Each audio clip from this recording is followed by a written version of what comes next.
about the tail end of last year, I've got a mate in South Africa, and I catch up with him about once a year, and he put up a Facebook post of him at a book launch with this particular book. And I ride a couple of motorbikes in my time, and it had one on the front here and a race called the Paris de Dakar.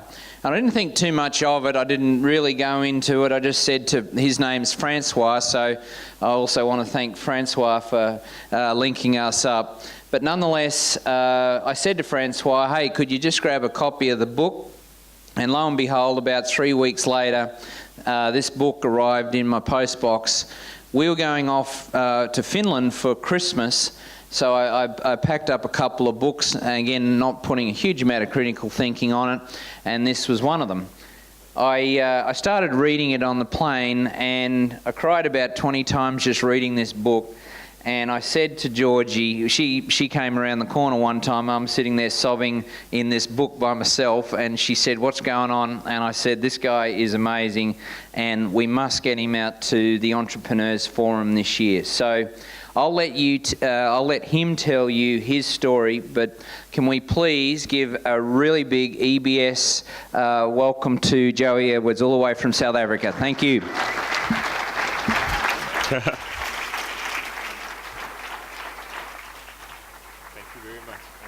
That.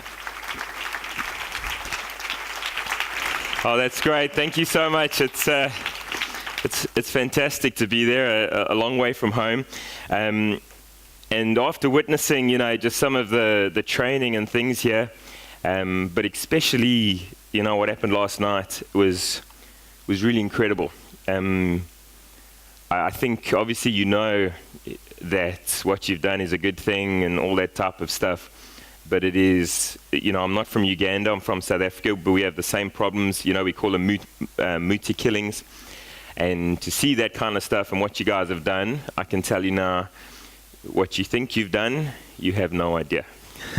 It is just way bigger than that. It really is, that kind of money goes a very, very long way in Africa, and really just, thank you, incredible, Thanks.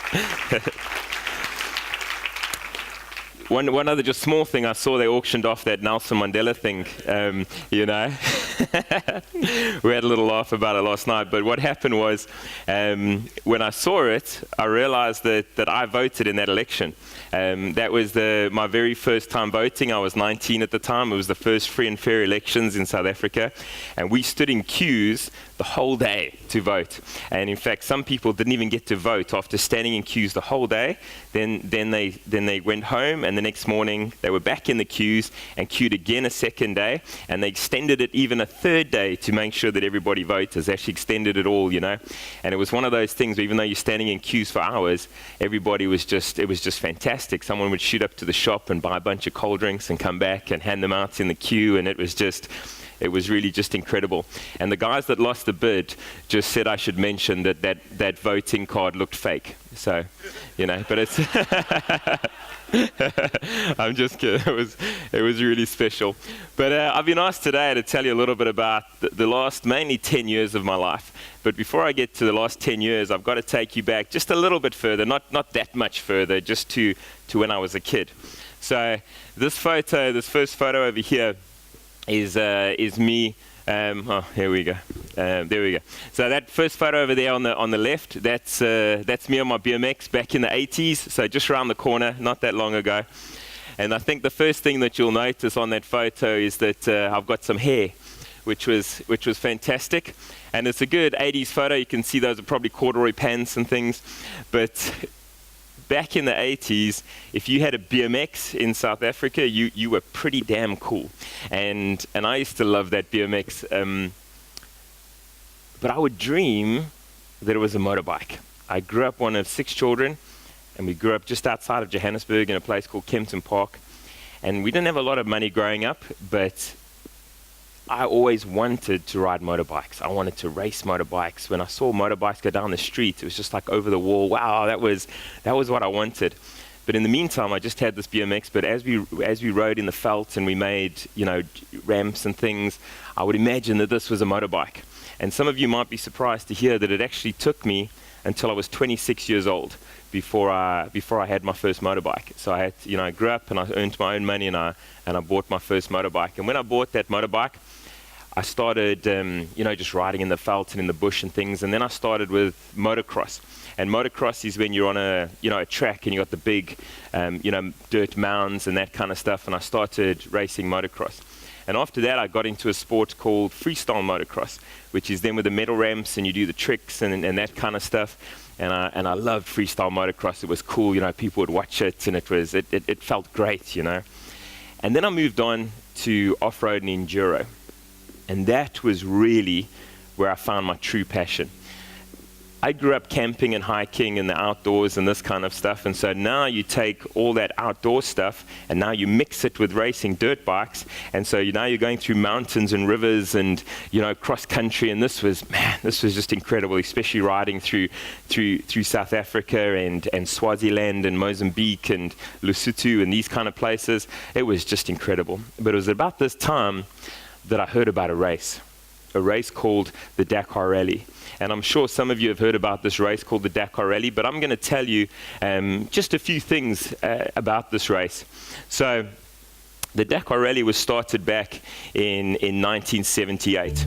And what happened was there was a Frenchman, and his name was Thierry Sabine. And he got lost up in the Tenere Desert up in North Africa at a different event. And while he was there, he just thought, man, this would be an incredible place to hold a race. And so he designed this race. And you could race this event on a motorbike or a quad bike or in a car or in a truck. And the race would go from Paris in France, and it would come over, and then it would go all the way through North Africa, through the Sahara Desert, through countries like Tunisia, Libya, Algeria, Senegal, Western Sahara, Mauritania, Morocco. And it would curl through these North African countries, and it would finish in Dakar, which is the capital of Senegal, up on the northwest coast of Africa. The distance that they would race was 10,000 kilometers. So to give you an idea of visually how far that is from where we are right now to Alaska. And you would race this distance off-road over 2 weeks. And so it became very quickly known as the toughest off-road race in the world. There was a lot of challenges that the race faced over the years, though, in North Africa with political instability and this kind of stuff. And so the route was changed every year. They never actually ran that same route every year. It was always different. It finished several times back in Europe. It finished in Egypt several times. And in fact, in 1992, they raced the length of the African continent and finished in Cape Town. So every year it changed. But because of the political instabilities, they often had to take countries out. Countries like Libya, Algeria, these kind of things. But it all came to a head in 2008, where just days before the start, 4 French spectators were murdered on the route, and Al-Qaeda said that they would target the riders as they come through Africa. Now, it is impossible to protect all these drivers and riders over a 10,000 kilometer distance. And after instruction from the French government, the race was cancelled on the night before the start in 2008. It looked like the end. But then they made the biggest move yet, and they moved the whole race to South America. And so now the race goes through countries like Paraguay, Peru, Bolivia, Argentina, and Chile, through the Andes Mountains and the Atacama Desert. But probably what the race has become most famous for is the dangers. So I've put together a little crash clip here of some of the dangers of the Dakar Rally. To give you an idea what the stats are, in 39 years of the race, there's been more than 70 deaths. So it averages at nearly 2 a year.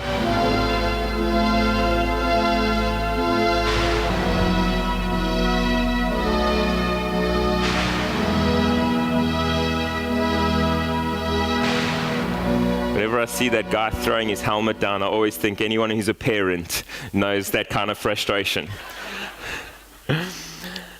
But I saw a clip very similar to this when I was in my 20s. And loving racing, loving the outdoors, loving bikes, I love survival and all this type of stuff. I saw something like that. And I was just like, yes, that is my race, you know. And I made it my goal in my 20s to race the Dakar Rally. I was going to race the Dakar Rally on my motorbike. That was my thing.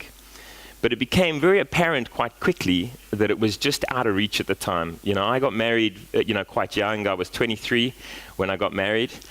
And by the time I was 28, I had 4 daughters. So, I know, yeah. You see, the thing is, if you have a talent, you have to use it. But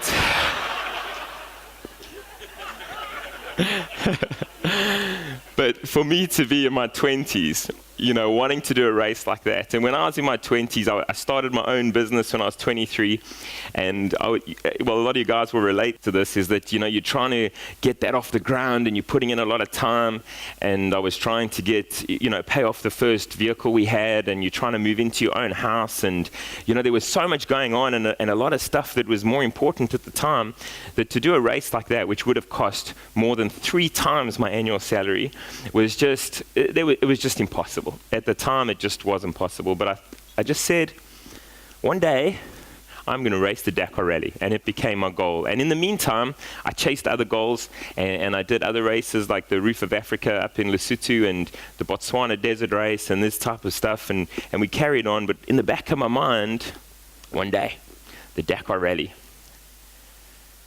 But that dream, along with the rest of my life, just came crashing down on the 13th of October, 2007. And what happened that day is that I lined up at the start of an event, and there was about 20 other riders in my class, and we stood there on the start line, just facing the veld, waiting for that flag to drop. I was lying second in the championship. It was the second last race. If I could win this race, I could win this championship. And at the time, in my 20s, which seems crazy now, it was really important to win this championship. And I was determined that I would get to that first corner first, no matter what. And I stood there waiting for this flag to drop. And the flag dropped. And that was the last thing I remembered.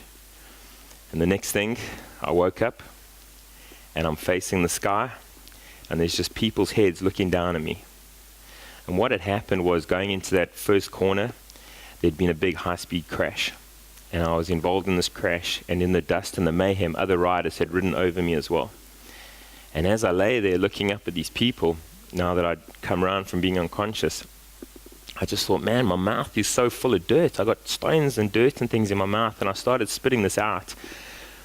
But it wasn't dirt, it was my teeth. And what I'd done is I'd shattered 12 of my teeth, just right down into the gums and everything. But that wouldn't be the worst injury. As I lay there, my legs were bent, and they were leaning against a friend of mine. And she stood back, and my legs just fell to the ground. And I just said to the paramedics, I said, I can't feel my legs. There's just nothing there. And there was a lot of complications that day, and I ended up lying in the dirt there for several hours. And my wife was taken by car to the hospital as we waited for the helicopter, and then the helicopter didn't arrive, and then I was put in the back of an ambulance and then driven on a dirt road out of there and everything. And I was transferred to 3 different hospitals throughout Johannesburg, and I ended up at a spinal unit.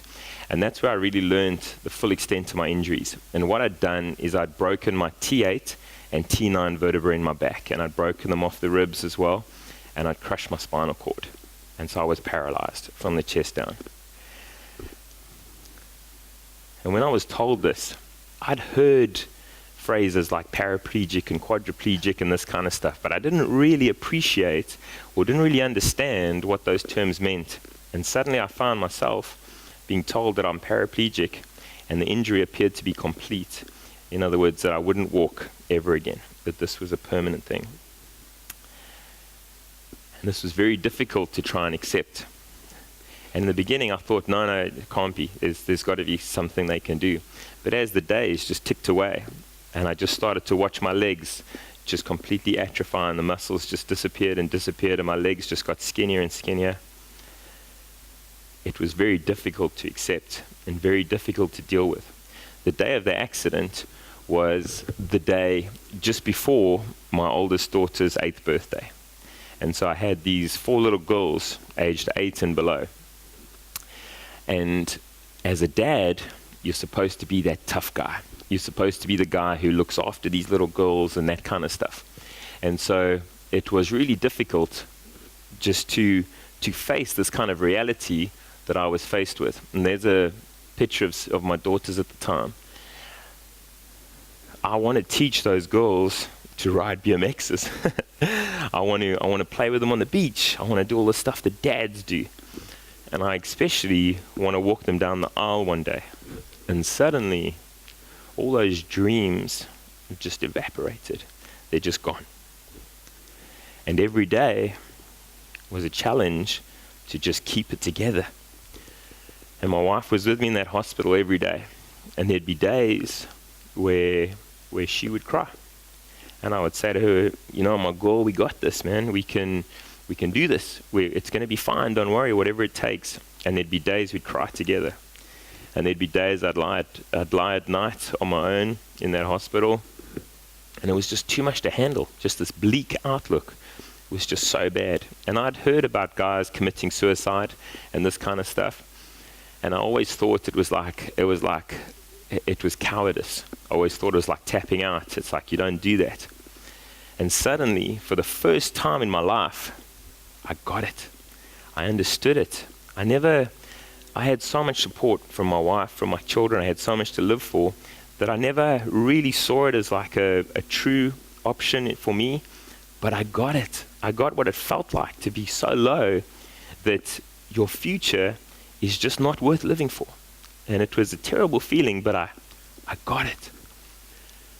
And then something happened. As the days ticked away, I got a little twitch in my right big toe. We call it a flicker. And if I really focused, I could make my right big toe just twitch, just a little bit. But it kind of gave us some sort of hope. And the doctor approached me and he said, what we want to do is you want to fuse your back. Now, previous doctors had said, don't fuse the back, don't operate on the area. But he felt it could relieve some of the pressure that was on my spinal cord.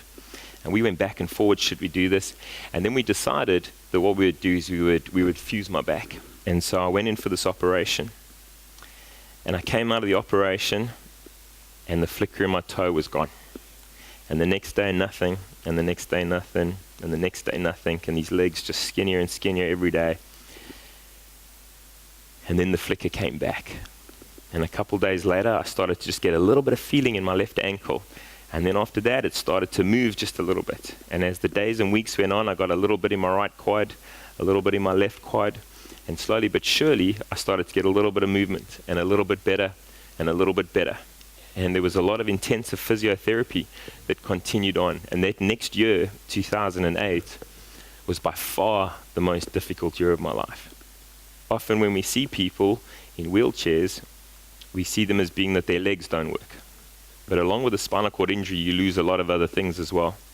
You often lose your ability to digest food properly. You lose your bowel control. You lose bladder control. And so it was really difficult to be visited by people, and you're in a wheelchair, and my teeth are all smashed out, so I look like a real hillbilly, and you've got a bag of urine strapped to your leg, and you're wearing a nappy. It is humbling.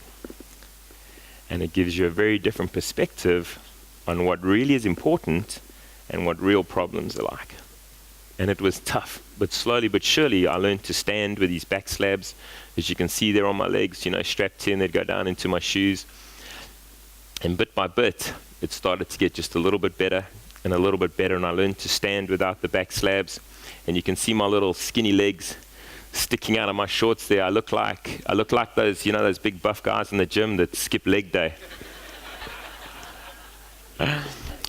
But bit by bit, it started to get a little bit better. And then I started to learn to walk again. And this one here is just a video that my wife took on an old cell phone when I started to learn to walk again. And so these were some trying times. These were some difficult times. But we received so much support. My brother built wooden ramps into my house so I could get my wheelchair in and out of my house. There was people would visit us every day, fellow bikers, family, friends. People would make meals for us, for the kids in Meredith for the evenings and things while I was in hospital and stuff. And someone used to drop off lunch boxes for my daughters for every day for school. So every day, someone would deliver just 4 pink lunch boxes. But as you can see now, obviously I did learn to walk a lot better, and it got better and better. But while I lay in that hospital, I thought about that Dakar goal. And I thought about the stuff that I was faced with. And I decided that that would be my line in the sand. That I was determined to beat this injury. And the way that I'd know that I've beaten this injury was that if I finished the Dakar rally, that would be my goal. And I decided, lying in that hospital, that I would still race the Dakar rally. That became the big thing. And when it was tough, and it was difficult, and it was humbling, I would just think about that goal. And that was the thing. And it took me 2.5 years after this before I had the opportunity to ride a motorcycle again. And I saw my friends across the road the one day in the veld with a motorcycle. It was my mate Neil teaching his other mate how to ride a bike. And I walked across the veld to them, and I chatted to Neil a bit, and Neil was like, "Hey Joey, do you want to give it a go?" And I was like, "Yeah, let's do this." And he kind of did the whole like, "Oh, I was just kidding." And he's looking over my shoulder to be like, "Where's your wife?" And I'm like, "Come on, help me get on." And so they pushed down the back of the motorbike, and he lifted my leg and helped me to get on this bike. And I pulled out the Kickstarter to start the bike, and I lifted up my leg. I used to grab my shorts like this, and I'd lift up my leg, got it on there. And I couldn't hold the bike up with one leg, and so I just fell over with the bike on top of me like this. And you know what your mates are like. They're not like, oh, you're right. They're like, ha, ha, ha, look at you, And I'm like, come on, help me up. And they picked up the bike, and they helped me get back on, and they started the bike. And I rode that bike. And I rode that bike for just about a loop of about 200 meters around this flat piece of veld. But not being able to run, and not being able to jump, and not being able to play all the sports and things I used to play, to be able to just twist that throttle and just move effortlessly, just whoop, was just incredible. And you know what was flooding in my mind? One day, I'm going to race the Dakar rally. And I came back from that, and I went to my physiotherapist, her name was Shanae, and I said, "Shanae, I need you to teach me to get on and off a bike." And she was like, "That's a great idea." No, it wasn't like that. But it was one of those scenarios where I'm paying you, and this is what we're doing.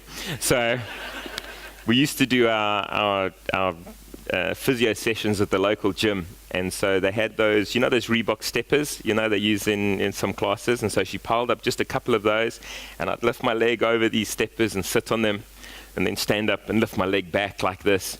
And you can be sure those big buff folks in the gym looked over at me and was like, "That guy's getting ripped off."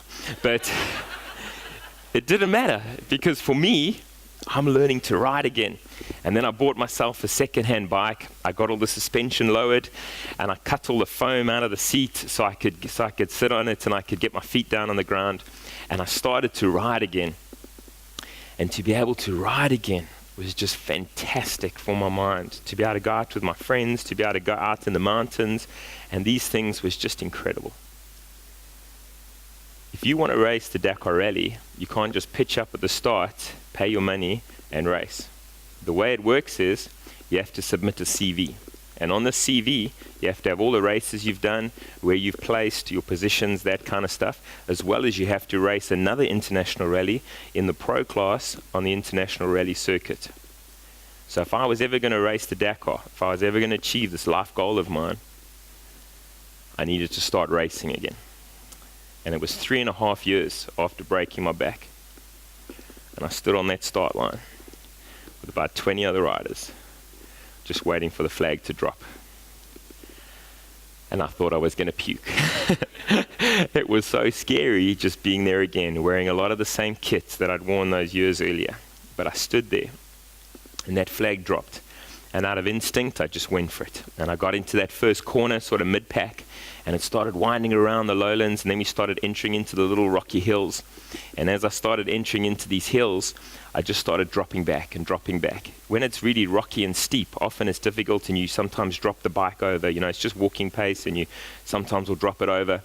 And for me to try and hold it up was difficult with my weak legs still, and I'd struggle to pick the bike up, and so guys would pass me. and they passed me and they passed me until I was stone last. And it was difficult to be stone last. From being the guy just a few years earlier that was standing on the podiums, that was chasing championships and winning races, to suddenly be the hacker at the back of the race was incredibly humbling. And the format that day was we had 3 hours to do as many laps as we could. And I started to get lapped. And I got lapped again and again and again. And some guys lapped me 6 times that day. But I kept pushing, and I learned a big lesson that day. And the lesson that I learned, I'm not racing the other guys anymore. I'm racing my injury. I'm racing myself. And every 10 meters that I suck it up and just keep getting through that race, I'm winning. Look, I'm stone last, but I'm winning. I don't judge myself by their standards anymore. And that day, I finished 1 lap. And the time had long run out. It was well after 3 hours when I crossed the finish line of that 1 lap, and so I was time barred. But I promise you, I crossed that finish line and I revved that bike on the limiter. And I punched the air like this, you know. And I'm sure all the guys in the pit standing around looked over me and was like, does he know he's lost? You know? But it was a win for me. And I went on to be time barred at various other races after that. And then I started to finish races. Now I'm starting to build up the CV now. Now I need some multi-day races. And so I entered a race called the Amageza Rally. Now the Amageza Rally in 2013, so by now this is 6 years since breaking my back. And I entered this race, and it was a 2,000 kilometer race. And it went from Cape Town right up to the Northern Cape near the border of Namibia. And there was 46 guys that started this race, and only 17 guys finished. But I finished. And I came back from this race, and I'm like, we are so going to Dakar. And I started training hard, and I'd hit the gym every morning, and I'd work out, and I was eating right, and I'm trying to ride twice a week, and I'm doing local races and things, and just getting my fitness up and getting better and building my skills, and physiotherapy every single week, just kept going. And my next big goal was the 2014 Amageza Rally. By that time, it was now a 5-day event. And so I'm training hard for this event that I need for my Dakar CV. And I did an event called the Pongola 500. And it's an event that goes up along the border of Swaziland. And then we go across the border of Mozambique. And we come down the coast in this big circle that we do in KwaZulu-Natal and a lot of the sort of homelands there. And I did this race. And I'm racing along, chasing this Dakar dream. It's now been 7 years since breaking my back, and I'm inching closer, and I can feel this dream, and I'm getting fitter, and just things are going better. Things are going a lot better, and I'm getting stronger. And I hit a cow. And I didn't even see it. It just ran out in front of me, and I just braked as hard as I could.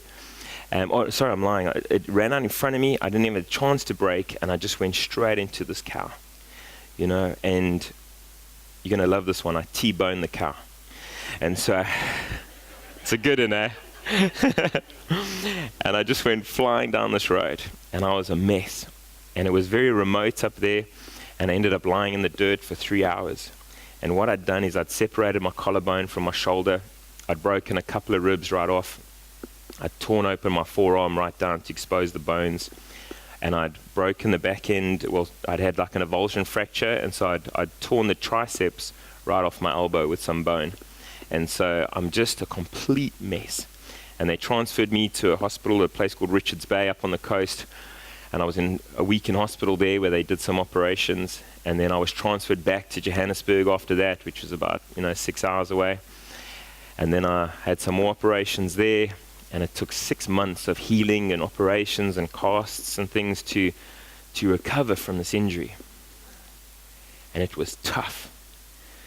From being down here and just climbing slowly over the years, just chasing this goal, just inching away bit by bit, to suddenly just have this one right back down was just, man, it was tough. It was tough physically. There was a lot of pain, a lot of inconvenience. It was tough emotionally. It was just really difficult. And if I'm being honest, I was a pretty miserable guy. It was one of those times in my life that was just hard, and I was down and I was miserable. And Meredith, my wife, came up to me about 6 months after this, as I'm, getting a lot better now, and she grabbed me by my shoulders and she was like, Joey, you need to go and ride your motorbike and come back the man I married. And so there's a big lesson for all you guys there. And that is, if you're miserable long enough, you're going to get your own way. So,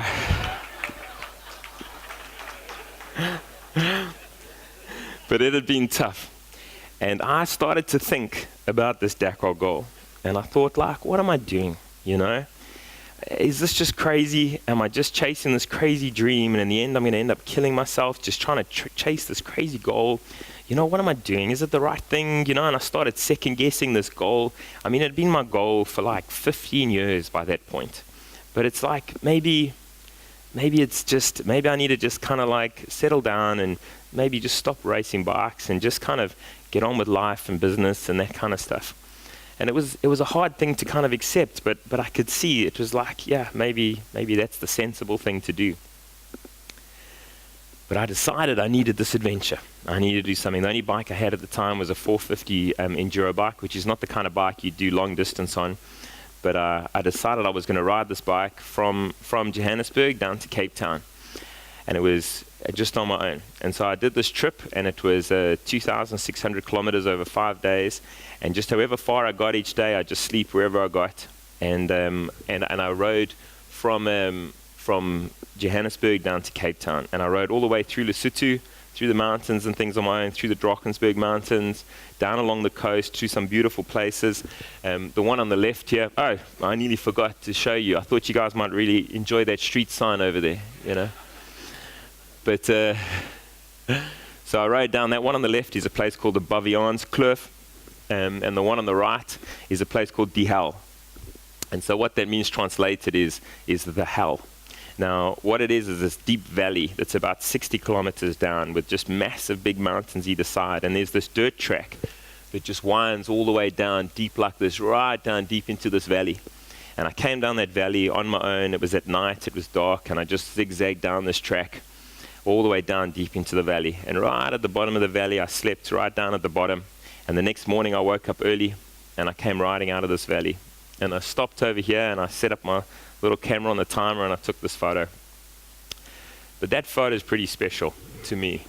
And what it was that I was riding out of a place called the hell. And that's really how I felt in my life. It was difficult, and it had been challenging. And it was my favorite time of day, early in the morning. You can see how long the shadows are there and stuff, where the grass is wet, and it's just a fantastic time of day. And I stopped there, and it was quiet. And I thought about my Dakar goal, which I'd been thinking about for several days now on this ride. And I just thought, you know what? I don't want to be that guy that one day lies on his deathbed and goes, man, I should have just tried a little harder. I should have just chased that dream that I just knew was right for me. And I thought, I know that a lot of people don't get this dream. I've had lectures about, are you still riding those murder cycles? Many times. And that's okay. It's not their dream. This is my dream. And I know it's right for me. And I got a bit more fight in me still. I can go a few more rounds. And I decided that day that I'm still going to chase this Dakar goal, that I'm still all in and I can keep going. And I came back from that race and I was like, we are back on for Dakar.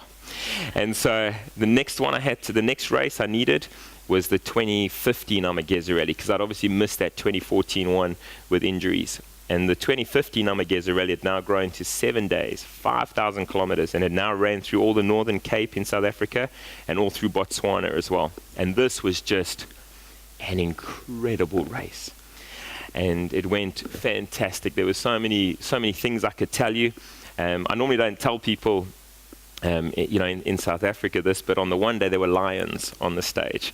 And so the photographers actually headed out early in the morning in the chopper. And they went in the chopper and they found a place in the Botswana bush where this track came through. And they landed the chopper, and the photographers got out to walk back to this little bend, in the thick sand. And they thought, we'll get some good pics there. And as they're walking along, there's a Land Rover that comes, trundling along, and the Land Rover stops next to the photographers, and they're like, "Where are you going?" And they're like, "No, we're walking back to the corner to get some photos there." And they're like, "There's a pride of lions right there." And so these photographers ran very quickly back and got in the helicopter again. But it was one of those that and there's like nobody in these places, it's very, very remote. So if it wasn't for that vehicle being there right at that time, they would have ended very different. But for me, there's a couple things I want to tell you, and that one is in the top left there. That photo there was taken from a helicopter. Now, as you've seen with some of the top-end racing, they'll often have a helicopter that follows riders and videos and that kind of stuff through the bush. This had never happened to me. And I'm riding along, and us guys, we sometimes talk with noises, so I'm like, like this, just racing along through the bush in Botswana, thick sandy tracks, and I just hear bop, bop, bop, bop, bop, bop, bop, like this, and I look back over my shoulder, and here's this chopper just tracking me, racing through the Botswana bush. And and it's got the doors off, and there's a cameraman hanging out the door like this, videoing. And as a biker, if you see a camera, you've got to twist the throttle just a little bit more. So I'm like, "Wow," and this thing's like, "Dug, dug," and I was like, I'm a rock star. It was just incredible. And that one on the right is at a place in northern South Africa, right on the border of, you got that funny little kink between Botswana and Namibia and South Africa. It's in that little area, and it's called the Huxtian Pan. And they do a lot of land speed records on this pan. It's just a massive, big, flat salt pan. And we had the bivouac, which is our nightly camp over on these kind of races. We had the bivouac there that night, and our vehicle had been caught up on the border earlier that day. And so I was still dressed up in all my riding gear as the sun was going down. And the photographers came up to me and they're like, "Hey, Joey, would you mind doing some wheelies in front of the sunset? We want to take some photos." Now, somebody asks you to do wheelies in front. Yes, I will. And so I wheelied up and down this salt pan as these photographers took the photos that night. And life was beautiful. And in these kind of places, I'm sure you guys have it in the outback here and things as well, the stars at night are just incredible. And we slept on that pan that night with these beautiful stars.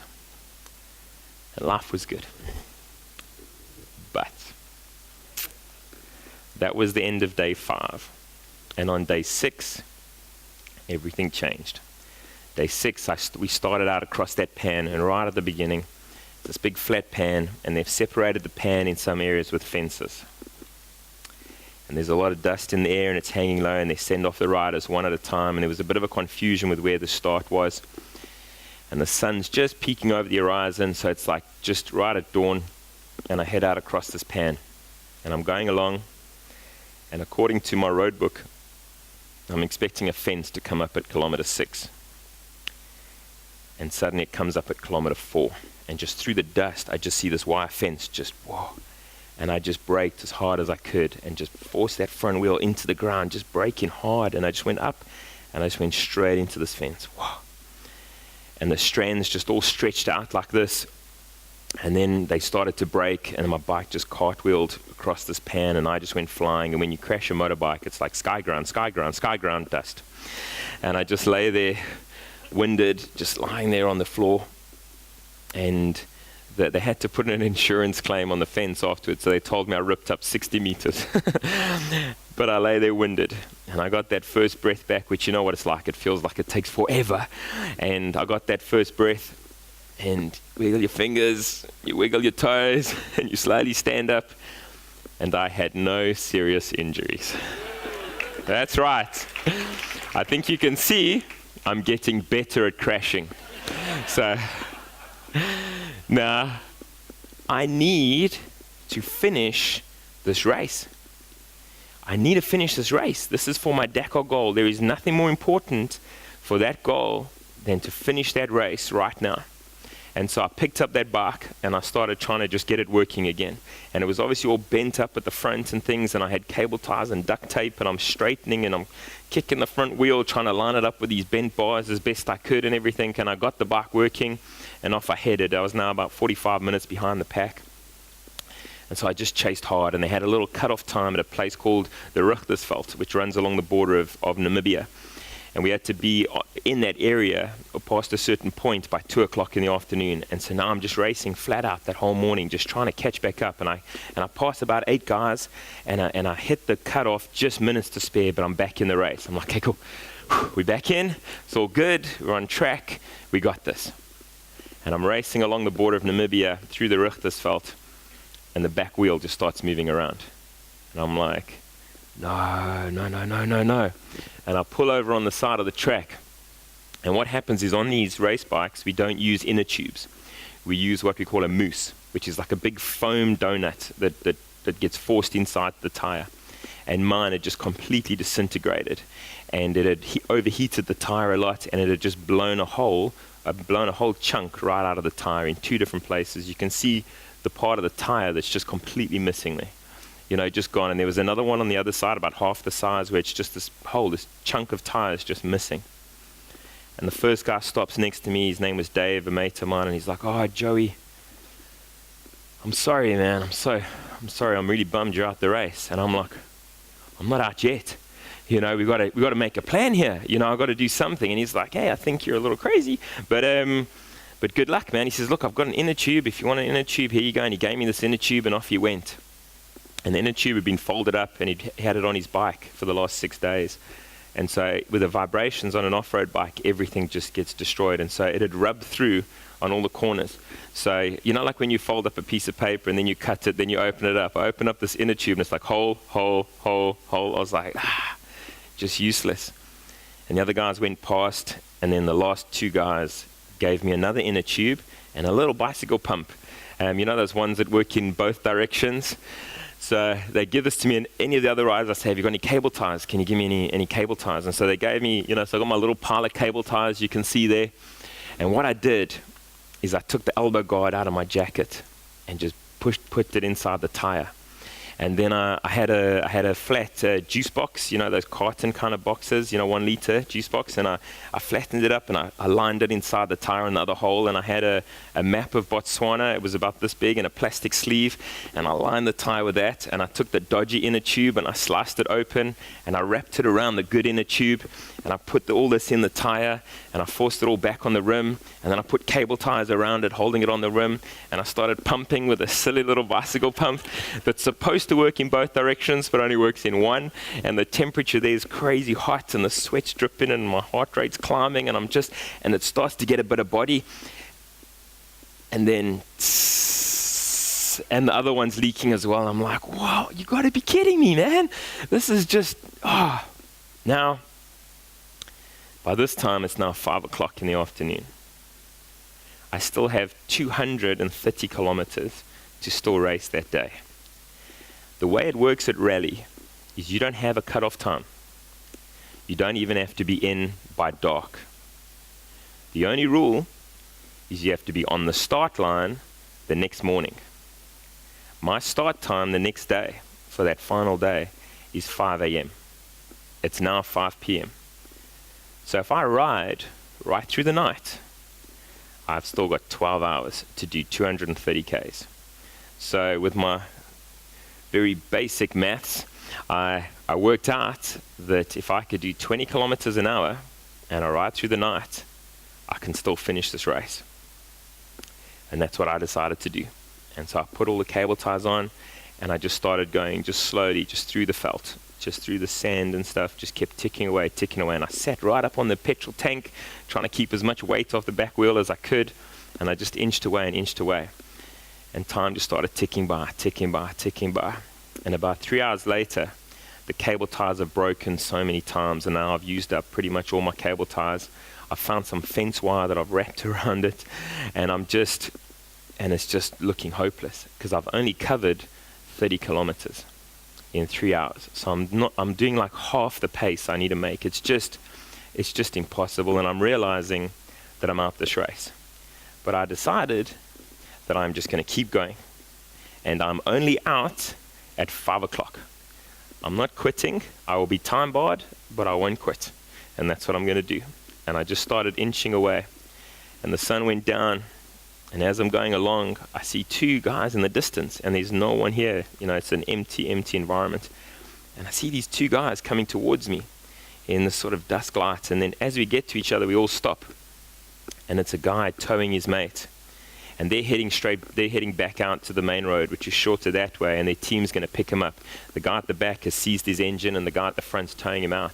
And so I said, oh, and they explained to me, and they're like, and you? And I'm like, yeah, look at the tire, this is what's happened, all this sort of stuff. They're like, oh, Joey, that's terrible, man. I'm like, yeah, so you guys you're out the race, you say? It's a nice tire. And the guys are like, let's do it. And they whipped the back wheel out of the one bike, and they just whipped my whole back wheel out and just put the back wheel right in. And they wouldn't even let me help me put mine into theirs. And he said, have you got any water? And I'm like, I ran out hours ago, man. And he took his Camelback and he just emptied it all into my Camelback. And he said, Joey, just go, man, just go. Can I tell you, I raced those next 200 kilometers along the border of Namibia through the Richtersveld like a motocross track. But my headlight was working, but the mountings had been broken. So as I'm racing along, this headlight's like jiggling around so I'm racing along through the bush, and it's like someone's got a torch and they're going like this, And I just raced on, and I got in at 11 o'clock that night. And that was the photo they took when I arrived. And my teenage daughters, they're teenagers now, they're so cruel. They saw that photo and they're like, man, Dad, you are ugly in that photo. But you can see the cable ties holding my handguards on and all the wiring and stuff. And if you look at the top of that number 10, you can see where one of the fence wires had caught my number board. But I got in, and I had just a few hours sleep, and I had to do a little bit of more fixing on the bike and things. And I was on that start line at 5 o'clock, and I raced another 850 kilometers that day, and I finished that race. And I came home, and you know what I'm thinking? We are so ready for Dakar now.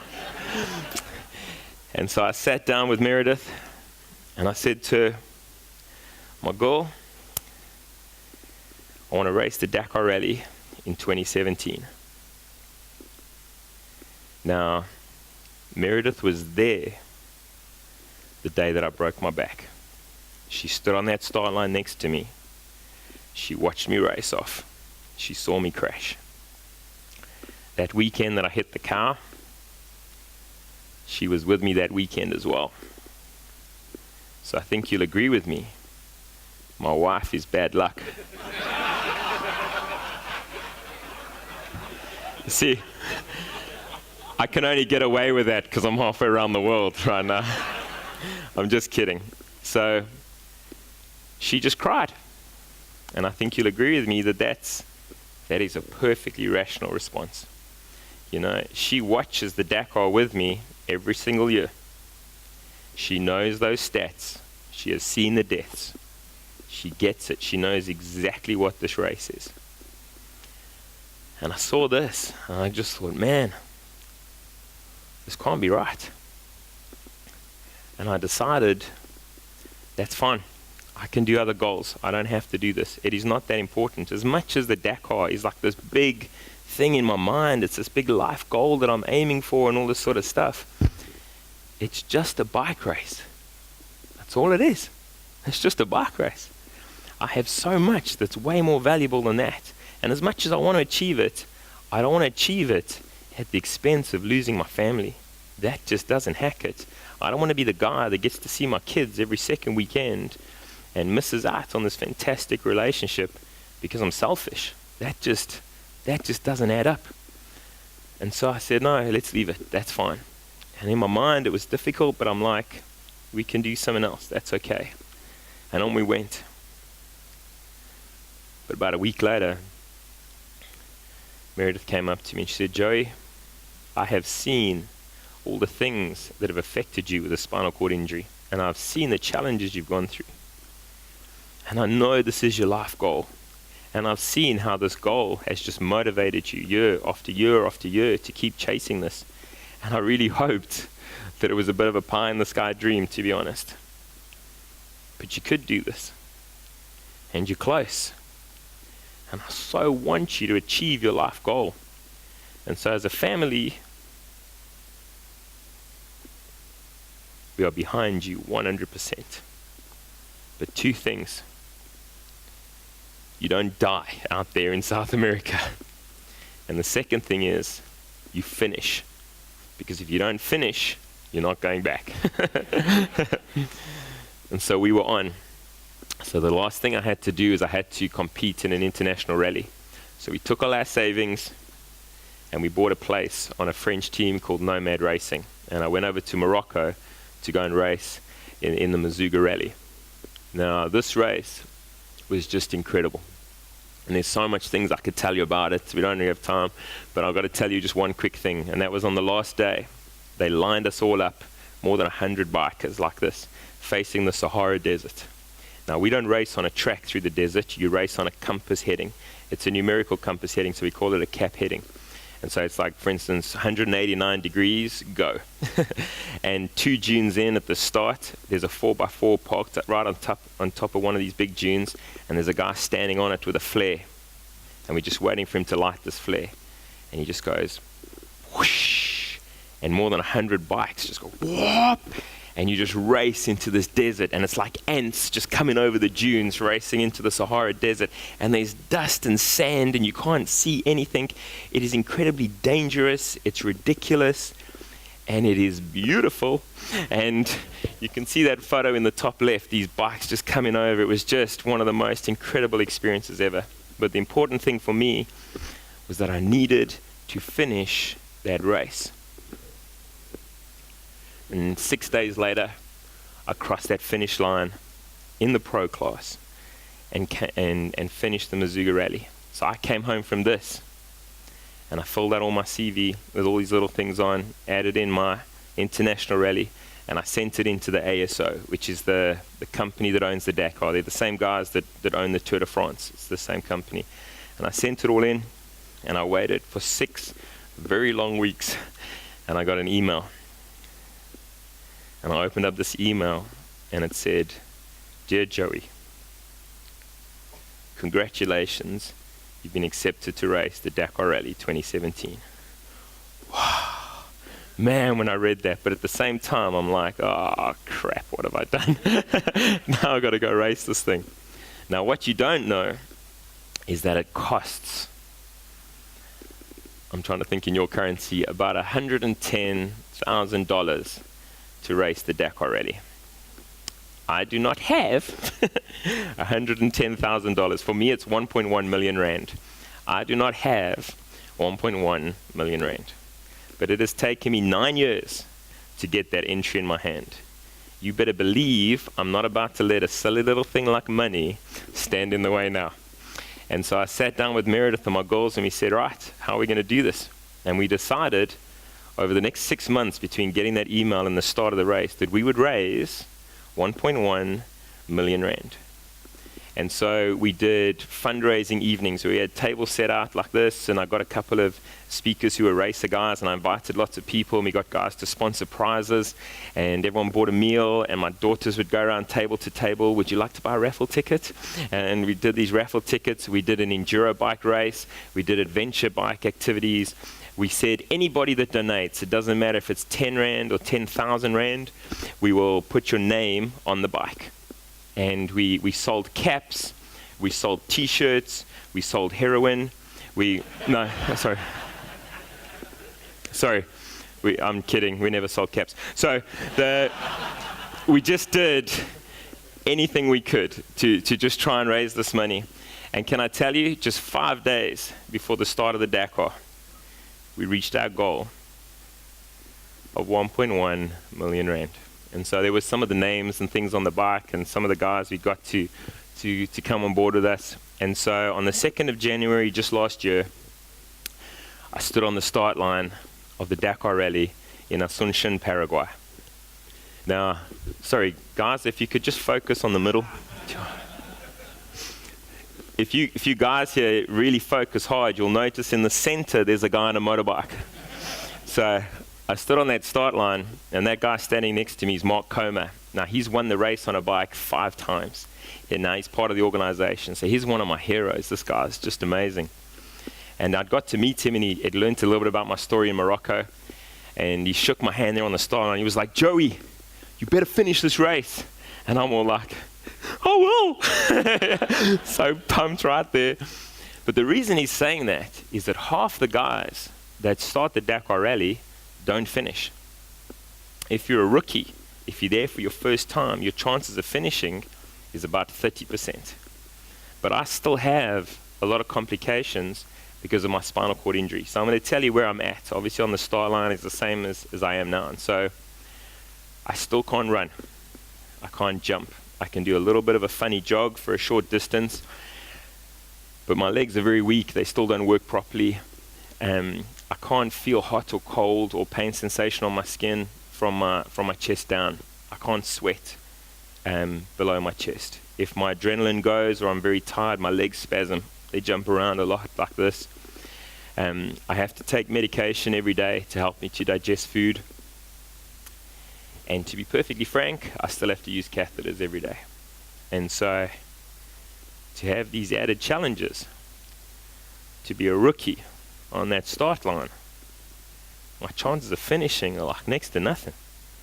But man, what were the chances of me getting there in the first place? So we'll take those odds. And we started this race. Now, up until that point, only 9 South Africans have ever finished the Dakar Rally on a motorcycle. And there was 3 of us South Africans that stood on that start line. And we all got through day 1. And we all got through day 2, and we all got through day 3. And on day 4, there was a terrible high altitude dune field where the sand was really soft, and a lot of guys went out that day. And one of my teammates, Walter Terblanche from South Africa, he burnt out his engine up at high altitude in this dune field, and he was one of the riders that went out that day. So there was just 2 of us left. And on that day, I was riding around a dunette field with these small sort of dunes with little bushes and stuff. And I caught my foot on a bush, and it ripped my foot off the foot peg and twisted it outwards. And as this happened, I just fell over on the bike because it kind of ripped me off the bike. And my leg just went dead. And I don't really feel pain properly in my legs, even internally. And so I couldn't feel the pain, but my leg just went dead. Like if somebody knees you in the side of your leg, you just can't stand it. It was like that, and I couldn't stand up, and I lay there, not being able to move. And it's happened many times over the years, and normally it takes a few seconds, and then it's almost like a fluorescent light bulb. It goes like click, click, click, click, and then suddenly my leg's back again, and off we go. But it just wasn't coming right, and I'm like, man, what is this? And I couldn't stand, and eventually it started to come back a bit, and it took a long time, and then I managed to stand up, and I started to try to pick up my bike, but as I twisted, my leg just went dead again. And I was like, no, I've done something. What have I done here? But I managed to get the bike up eventually, and I got on, and I carried on through the day. But each time I twisted to the right like this, my leg would go dead. And so I'm like, man, I've done something here. I don't know what I've done. And I was worried about this. And I thought I'd damaged my hip. And I kept going, and I managed to get through that day. And that night, I got back to the bivouac. And I needed to go. And then as I'm taking off my kit, I see that my knee is swelling. And I'm like, oh, it's obviously my knee. Now, the way it works at Dakar is if you go to the medical tent, they assess your injury and they give you the treatment you need, and they report it to the head doctor. If the head doctor decides your injury is too bad, they pull you from the race. And you can moan and complain as much as you want. It doesn't matter. Once that doctor decides you're out, you're out. There is nothing you can do to be back in. So now do you go to the medics? What do you do? Now I'm in this situation, do I, don't I? Now by this point, I'm struggling to even step on it. I'm struggling to walk on it. And I'm like, I need the help, but man, I'm worried. And I got my mechanics, and they grabbed me, and I had my hands over their shoulders, and I headed off like this to the medical tent. And as we got to the door, I'm like, okay, cool, go away. And then walked into the medical tent, just as best I could. And it's quite amazing. In the middle of the desert, they've got this tent, this big kind of tent set up with x-ray machines and sonar machines. And I was seen to by an orthopedic surgeon. And he sonared my leg. And he said, you've torn the ligaments on the inside of your knee. And he reported this to the head doctor. And she came over, and she looked at the sonar, and she checked my knee. And she said, you've torn the ligaments on the inside of your knee. And I recommend we pull you from this race. But your knee is still stable. So if you do want to continue, we won't stop you. Now, it had taken 10 years to get there. This boy is going to be racing.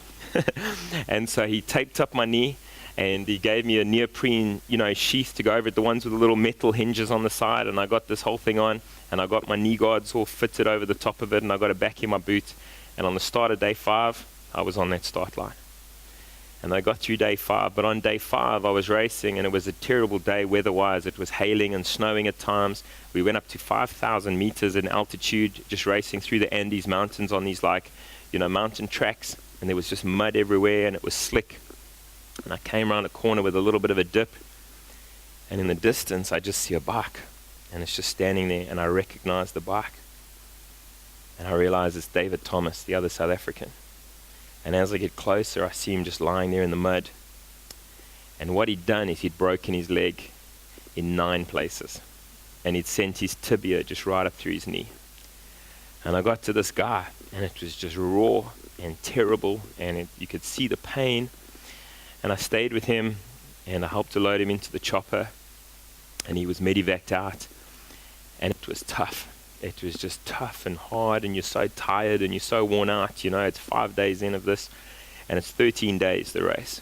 And I'm just broken, and off I went now. The last South African left in this race. But I got through day 6. I got through day 7.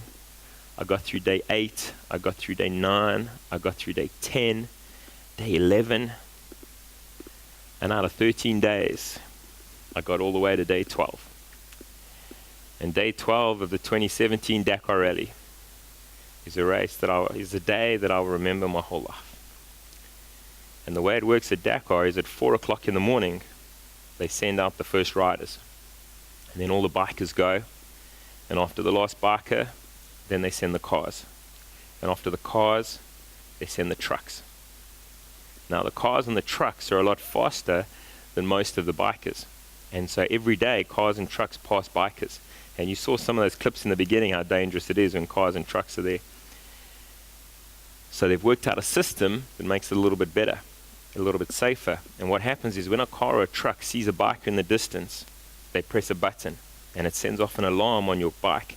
And so your bike just goes dee-dee-dee, dee-dee-dee, dee-dee-dee, like this. And so you turn around and you see this car or truck about 200 meters back, and you look for a place on the side, and you pull over on the side of the track and you stop. And this car or truck just comes past, just whoa, like this, and covers you in dirt and dust and stones flying up and things. And then you wait for it to clear. You check there isn't another vehicle, because it'll only beep once, even if there's multiple vehicles. You make sure there's no one else. You get back in the track, and whoop, and off you go. You're racing again. And this had happened to me many times over Dakar. Once I tried to just pull to the side of the track as it went past. But when they go past you, because you can't see anything, now you're doing 100 k's an hour or 120 or whatever, and suddenly now close your eyes for 15 seconds. That's what it's like. And so I ended up that first time in a bush. So now I chose life and just stopped. And so I would stop, and the guys would go past, and happen so many times now. And it's the scariest thing I've ever experienced with racing is when these trucks and cars pass you. But I'm fairly used to it, relatively speaking. But on that day, on day 12, I'm racing along, and I'd had a lot of other challenges in the race and stuff. And so guess where I am? Stone last. I'm the very last biker. There isn't a single biker behind me, but it's cool. I'm used to being last now. And so I'm racing along here, and I'm in a deep rut. And they got these 2 deep ruts that have been made from vehicles over many, many years, going through this sort of like almost a moon landscape. And the ruts are filled with fish. So fish is really, really fine dust. It's like talcum powder. And so you got these 2 ruts with this really steep middle island. And so as bikers, we had to sit inside the ruts because there's some bushes here and there on the side. You can't ride next to it. You've got to be in the track. And so you'd sit in these ruts. But with the fish, you don't ride on top of it like sand. You ride through it like muddy water. And so we're on the bottom of these ruts, but you can't see what's in the ruts. So it's like you're hitting little bumps now and again. It goes deeper and shallower and things. And so we're carrying along at about 40 or 60 k's an hour just through these ruts. But the cars and trucks, they just put those wheels in and they just floor it. So these guys are doing like 120, 140, just flying through this thing. And as I'm racing along, my alarm goes off. And I turn around expecting to see this car like 200 meters back. But he's not. He's like 20 or 30 meters back. And he's doing more than double my speed.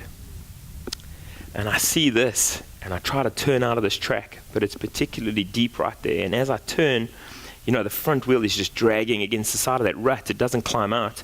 Much like if you're on a bicycle and you get close to a really steep curb, the wheel just doesn't go up, but you commit your weight.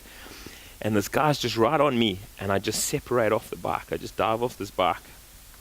And just in a cloud of dust and things, this guy misses me by just a couple centimeters, and I just hear crunch, and he rides right over my bike. Can't believe this, man. Just had a car go right over my bike.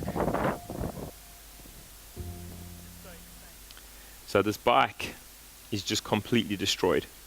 You can see the whole exhaust is just completely flattened. The foot peg's broken right off. All the navigation is destroyed. There's the air filter's all ripped open. The whole seat's been ripped out of all the mountings. It's just an absolute complete mess. So you can see there's 3 petrol tanks on the bike. There's a front right, there's a front left, and then there's a rear tank. My rear tank's all destroyed. My front right tank's destroyed. You can see all my petrol there, just all leaked out. The right foot peg's completely broken off at the mountings. The exhaust is crushed, all bent up into the subframe. The whole frame of the bike is bent. The whole back has been ripped open, all the electrics destroyed. The seat torn from the mountings. The air filter's all ripped and pulled out. And on the navigation stuff, you can see all my navigation just destroyed. The bars are bent, the whole tower, all the carbon fibers all broken off. This bike is just completely done. And the guy stopped about 30 meters up, and the navigator stood out the car, and he went like this. And I'm on my knees next to this bike as the dust's clearing, and I'm like, no! And he just got back in the car, and off he went. And there I am, stone lost. There's no other bikes behind me. There's only cars and trucks with this bike.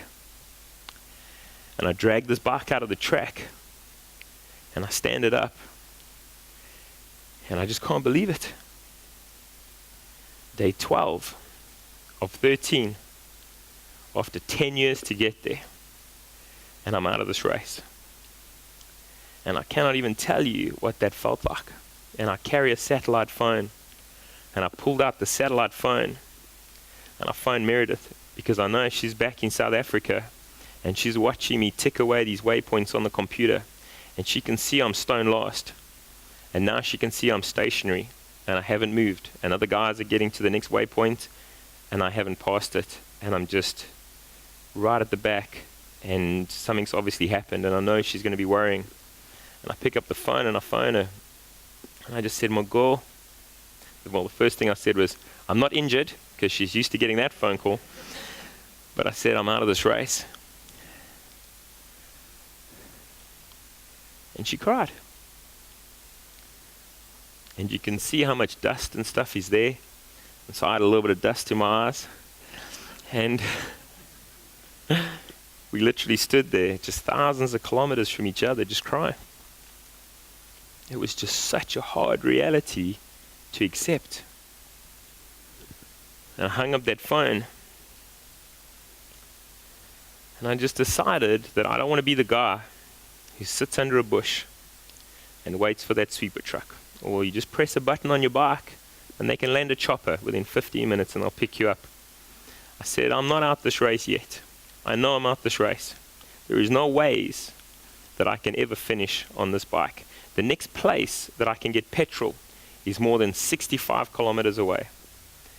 I only had enough petrol left in that one tank to do maybe 20 or 30 Ks max.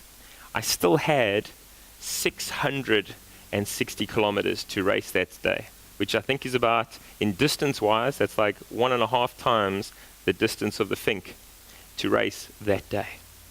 There was just no ways on a bike. It was impossible.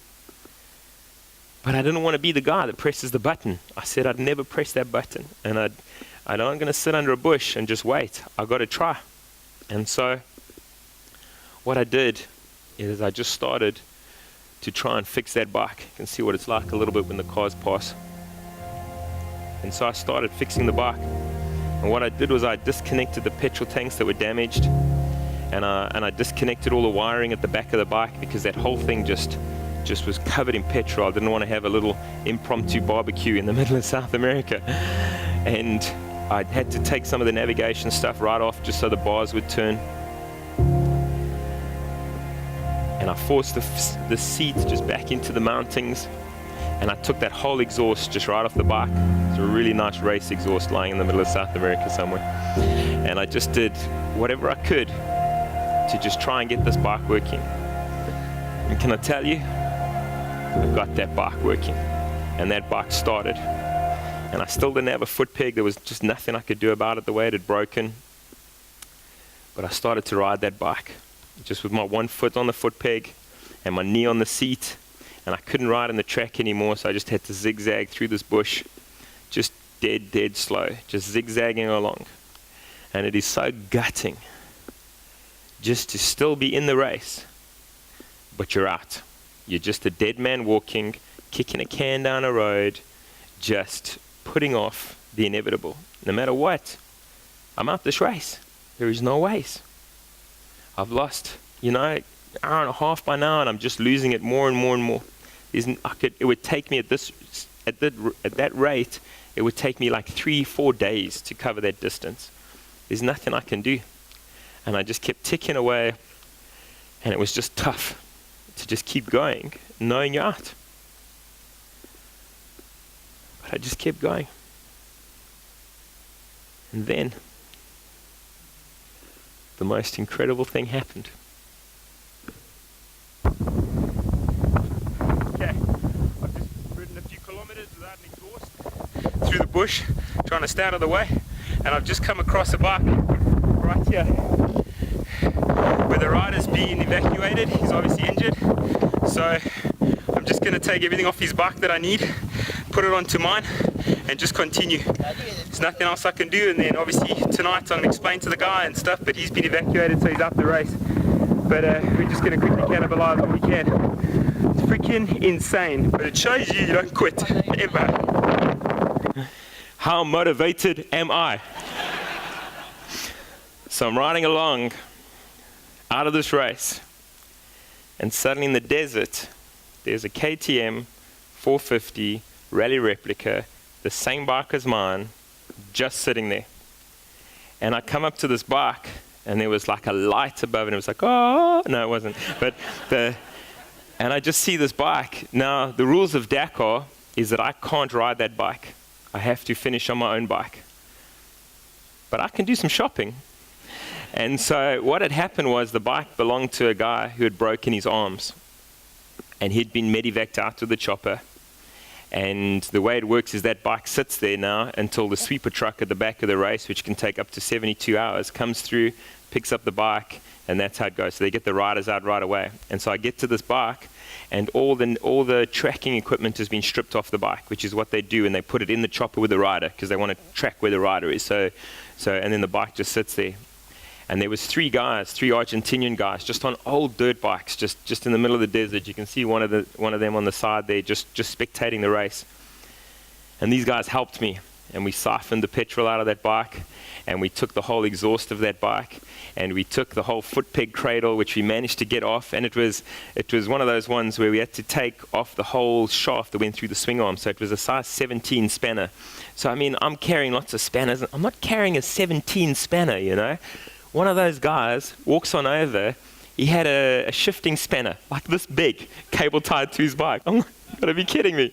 We get it on, we still can't budget. We slide the midsection of his exhaust over this thing, and we budget, and we get that thing, so we get the whole foot peg, and we got petrol, we got an exhaust, but I needed the road book, I needed the navigation, I needed the whole time, but it would have taken us hours to do that. Now I've already lost more than an hour the first time trying to fix the bike to get it to work. I've lost another hour or so going through the bush, just so super slow. Now we've lost another couple of hours here trying to fix this bike. And so by this time, even if I get going, I'm probably out of this race anyway, because I'm not going to hit that cutoff at 4 o'clock the next morning. Now Murphy's Law at Dakar, on the last day, they start you in reverse order. So at 4 o'clock the next morning, I am the first rider that's heading out there. And so we just got as much as we needed, and off I went. And I just went, and I just kept going, and I just kept going and kept going through those next 640 odd kilometers, just through South America, just on my own, without seeing another biker. For those whole 600 and whatever kilometers, I never saw another bike or another quad, and just a handful of cars and trucks.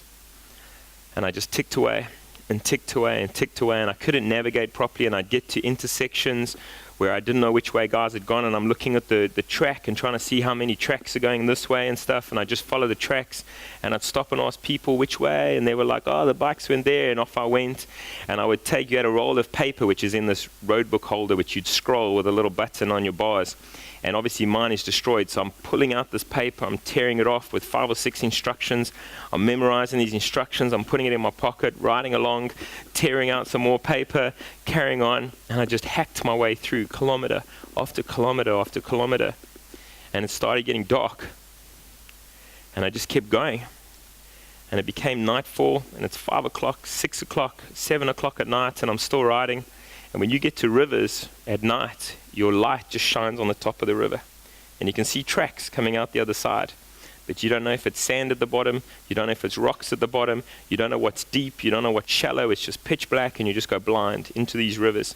In these rivers, through the mountains, through dune fields, just ticking my way through South America for just kilometer after kilometer. 7 o'clock at night, I'm still riding. 8 o'clock, 9 o'clock, 10 o'clock, midnight, I'm still riding. 1 o'clock in the morning, I'm still riding. 2 o'clock in the morning, I'm still riding. And at 11 minutes past 2, I arrived at that second last bivouac of the Dakar Rally. And you know who's standing at the gate? It's Walter Terblanche, my teammate that had gone out on day 4. And he's clapping his hands above his head. And he just grabs a big fistful of my jack. He's like, you did it, man. And he climbed on the back of the bike to take me into the bivouac to where our team truck was, because it's a couple square kilometers to try and find your team. And I was like, man, you better keep your feet down, bro, because I can't hold this bike up anymore. I'm just done. And we ticked, and we went through, and we went up to our team truck, and we pull up at our team truck. And at our team truck is the Red Bull TV crew. Now, the Red Bull TV does not care about hackers like me at the back of the race. But there they are, at 2:15 in the morning at my team truck. And they did like a little interview and some stuff for Red Bull TV. And so I'm going to play you the clip here. It's just about 2 minutes long from Red Bull TV. My highlights, I don't know, but I've learned an awful lot about the Dakar. When I came into this as a motorsport guy, I was looking at who was going to win. I was looking at the technical differences between the Toyotas and the Peugeots, and the same on the bikes. When actually, I kind of realised that that's not what the Dakar's about. Yes, if you win, you are at the pinnacle of your discipline. You know, Sam Sunderland, incredible. He is one of the best riders in the world. There's no doubt about that. But there's so much more to the Dakar Rally about than coming here and winning. It's about the spirit of the event, the human endeavour, and going and doing something which is seemingly unachievable. And I figured that out last night, and this is the absolute truth. I was walking around the bivouac and I bumped into the team of Joey Evans.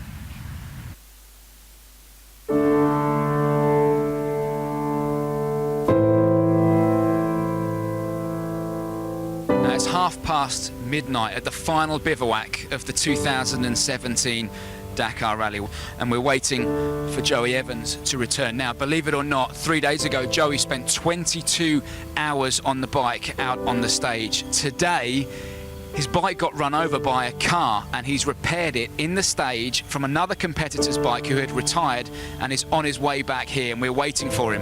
But there's so much more to Joey's story than that. Joey Evans broke his back in a regional event 9 years ago, and he was a complete paraplegic, and he had made ramps into his house, and he was in a wheelchair, and he had some surgery to relieve the pressure off his spinal cord, and he had to learn all over again how to walk. And yeah, he got back on his motorbike again, and he said he's got this dream to come and do this Dakar Rally.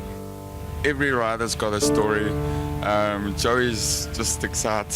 You can't help to get personally attached to it, you know, and because he's such a people person, such a friendly person, you know, he just attracts everyone to him. And I think Joey's story just shows a whole different side to Dakar.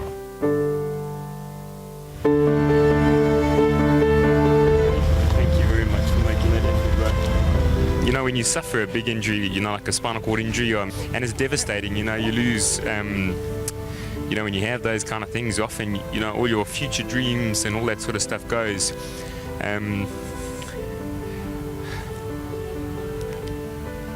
It's 2 in the morning, eh?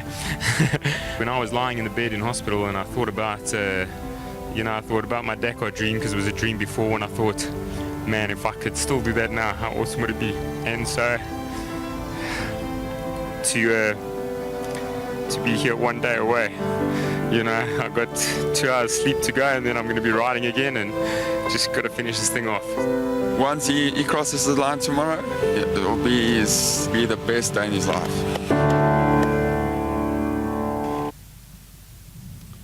So I ended up with just 1 hour sleep in the end, and I rode that same bike another 750 kilometers on the last day to finish the Dakar Rally.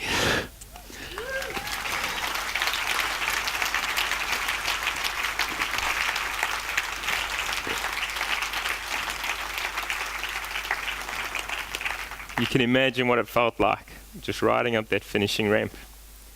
But that wasn't the end. The end was coming home to Meredith, coming home to my girls. In this last video, you'll see her a lot bigger now. Coming home to all my mates that had been there and helped me, all the families that had been there for our family. And so, this is when I got home to the airport.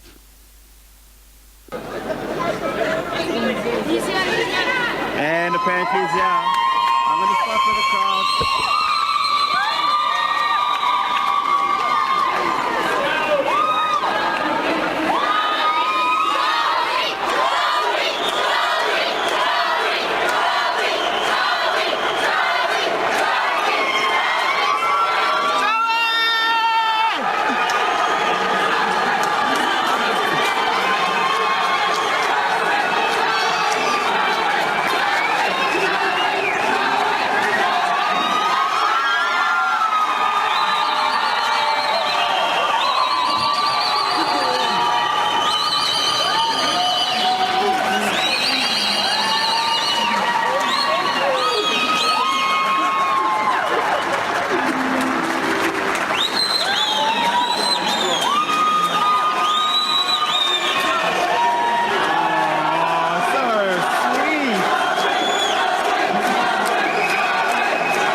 I got to tell you, we got home that night, and my youngest daughter, Shauna, she was like, "Dad, wasn't it so cool how you Lion King'd the medal and everyone cheered?"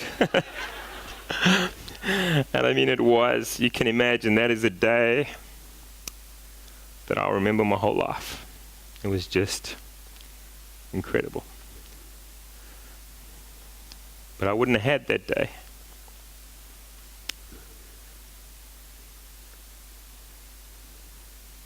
if I hadn't decided to ride through the night. And what I did is, on my bike, I made a bunch of quotes, just random quotes I'd found off the internet, but ones that I liked, and I printed them out on a Brother, those little Brother label makers, and my plan was to change it every day. But I was getting back so late, I didn't get a chance to change them every day. So this one stayed on my bike for about 6 or 7 days. And it says, "You didn't come this far to only come this far." And I wanted to remember that. My goal is not to start the Dakar. The goal was to finish the Dakar. And so I wanted to remember that it had taken me 10 years to get there. Whatever happens in 2 weeks, bring it. We can handle that. So, the message I want to leave with you. It's taken you a lot to get where you are. I'm not just talking about business, I'm talking about your lives. Think of your childhood. Think of all the things you've experienced, all the pains that you've had in your life at times. My biggest challenge with this, as you can see, is physical. Not everybody gets physical. Some people get financial. Some people get illnesses. Some people lose a spouse. Some people lose parents.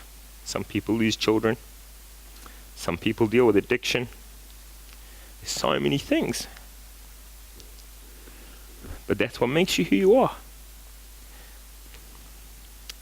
And it gives you powers. You need to use those powers to sometimes ride through the night. And when you do that, you have your airport days. Thank you very much.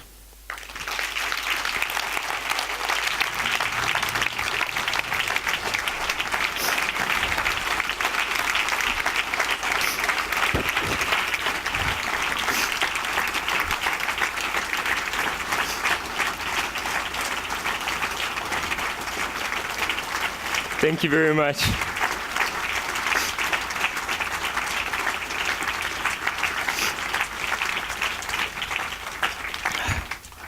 Thank you.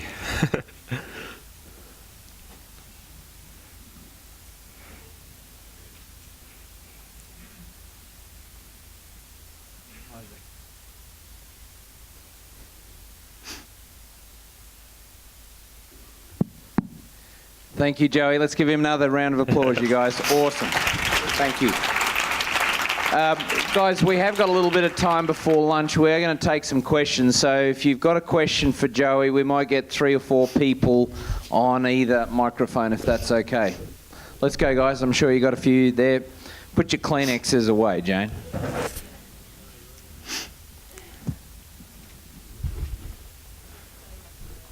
Both microphones, guys, too. Thanks.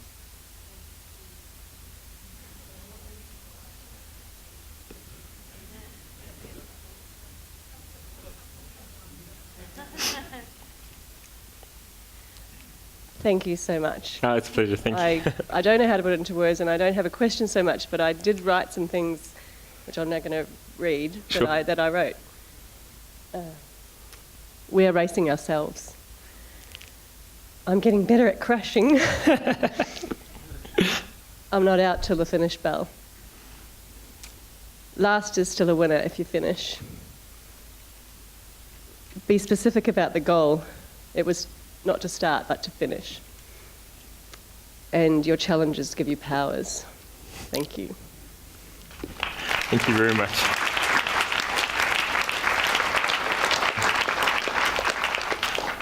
If you want to think of anything else, but I'll tell you something in the meantime while you're thinking. There was that guy whose bike that I found when I finished, just so you don't think I'm a terrible guy. When I finished, I looked him up because I remembered his bike number was 101. So I looked him up on the entry list, and I found him, and he was from Colombia. So I thought I'd better give his stuff back. so I found his name, and then I found him on Facebook, and I messaged him, and I said, hey, this is what happened and everything. And he was, and he said, hey man, well done, bro, that's awesome. And then as my bike got back to my team back in Holland, because I was with the Dutch team for Dakar, we took all the parts off the bike and everything, and we couriered it all back to him, so he got all his stuff back. Hi, Joey. Hi. Thank you. I just had a question about what is your new dream, and what happened after you did the Dakar Rally. How did life change? How did you feel after? I mean, obviously you were on a high. Yeah. But okay, now Dakar's done. Yeah. No, that's cool. And it's when I'd done those other races before, like the Amageza rallies and that type of stuff, you come home and you've just lived this crazy adventure racing through Botswana or whatever, and you get home and you're back at your desk and it's like, it's kind of tough. But with Dakar, it was actually very different. I came back home, and when I left for the airport, there was my family there, and my brother-in-law and my in-laws. That's when I left. And then when I came back, I was like, whoa, it was crazy. And what had happened was, in the meantime, when I was away, because there's not a lot of internet connection in South America, and I had zero time to look at anything. So I was just racing, sleeping, eating, just trying to just hack my way through it. And so when I got back to see all of this, I was like, whoa, what happened, you know? And it was just incredible. And they had all the TV guys there and stuff, and they covered it on that's probably our biggest documentary type thing. It's called Carte Blanche. And they covered the story on Carte Blanche on national TV and all on Super Sport, and they had made like a little clip that they play between the rugby games, and it was crazy. And so I had all of that, and then I was, a friend of mine said, you got to write the book. And I was always like, oh, I don't know if I want to write. Man, that's, you know, I don't even read books, that kind of thing, unless they got pictures that you color. But it was, and so it was, I met with a publisher, and she said, okay, cool, we can do a ghostwriter, and you just tell them the story and stuff. I was like, great, let's do it. And I was lying in bed, and it was like 1 a.m, and I was like, nah, I don't like this ghostwriter thing, you know, I want to do it myself. You know, if we're going to do it, I've got to do it. And so I got up right there, and I started writing, just typing around the keyboard, you know, with 2 fingers, because that's all I can do. But I'd show off with a thumb on the space bar as well. And so I just ticked away at this, and I typed that whole night, and right through that day, and I phoned my publisher, and I said, I'm going to do this book myself. She was like, that's cool, you got 3 months. And I need it done, I need 80,000 words. And I sent her in a finished manuscript at 10:30 at night on the last day of that thing, and it was 120,000 and done. You know, I sent it in, and then it was published. And so that was at the end of last year. And then I was asked I had 1 or 2, you know, people would ask me to do a talk, you know, about my journey and stuff. And then the first time I did the talk, videos wouldn't play. And it would jump, and then there'd be problems and this, and it was terrible. And slowly but surely I did a few more and just started to learn a little bit and learn a bit more and that type of stuff. And so my new challenge has been to do this. And so this is my first time in Australia, and this is the dream.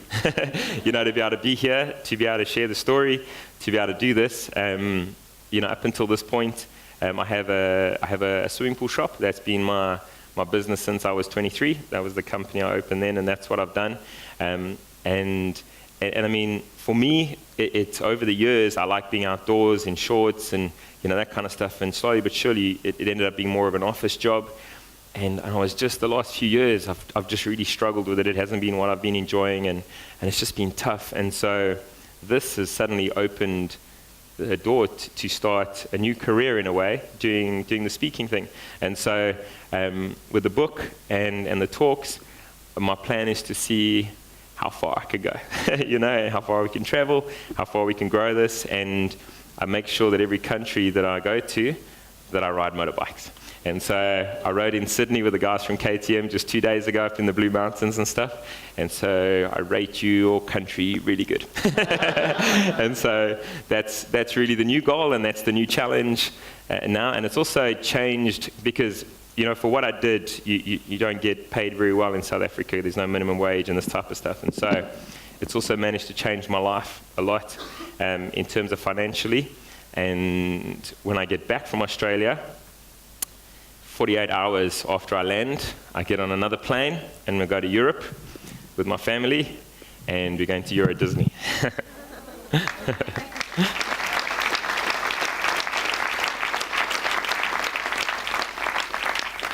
That was a long answer to a short question, wasn't it? Cool, is there anything else? Hi, Joey. Oh, yeah. Really appreciate your story. Thank you. I think having gone through riding motorbikes myself and having a big spill. Nice.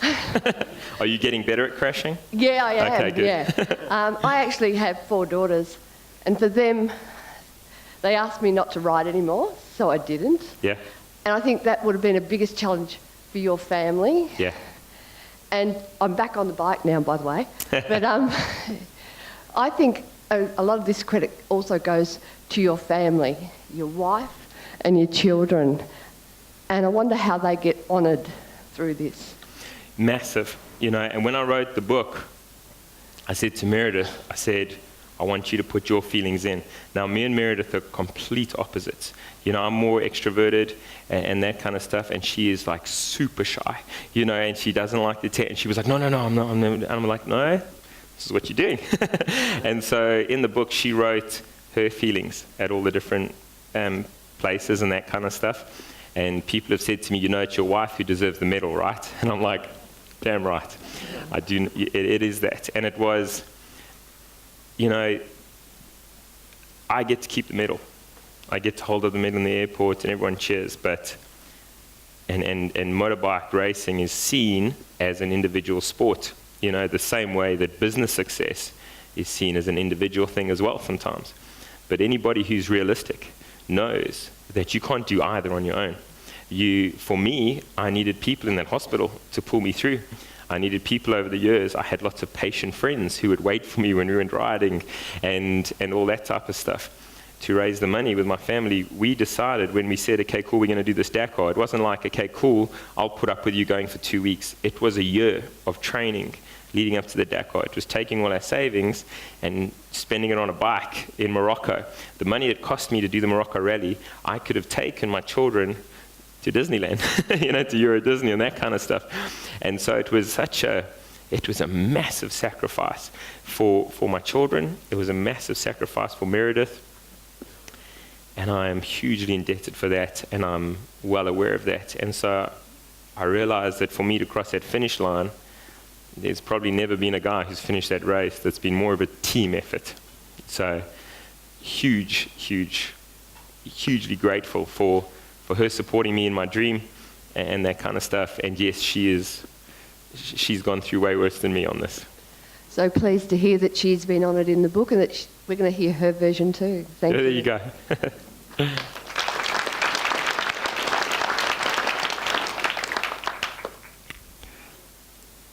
Hey mate, how's it going? Good. Two things. First of all, I've personally raced in the Fink and Hadar and a few other things in Australia, so I know firsthand how challenging it is for a small race. So man, kudos to you for that. It's tough. I think it's not a small race, don't get me wrong. Yeah. One big question I really wanted to know, do your daughters ride BMXs or motorbikes? Can I tell you, they've all had BMXs. I always said I'm not doing this basket and frills nonsense. They are getting BMXs. So they've all had these mongoose BMXs as they've grown up, but none of them have ever expressed the desire to race motorbikes. And I'm kind of like, that's fine. because as much as I love them, they're dangerous. Yeah. And it's not an if, it's a when you ride bikes. Sooner or later everybody crashes. That's how this thing works. And I'm not one of these guys that's like, nah, it happens, yep. And that's the reality of it. It is dangerous. And so the fact that my girls love dancing and hockey and swimming, I'm like, that suits me great. It's cheaper and then too. That's right, Dad doesn't share toys. Yeah. Thank you, mate. Cool.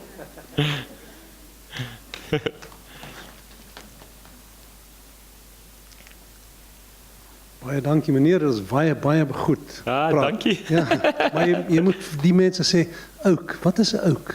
Okay. They don't get that. Okay. No, quick one. Sure. Did you ever find out who rode over your bike and what did you do?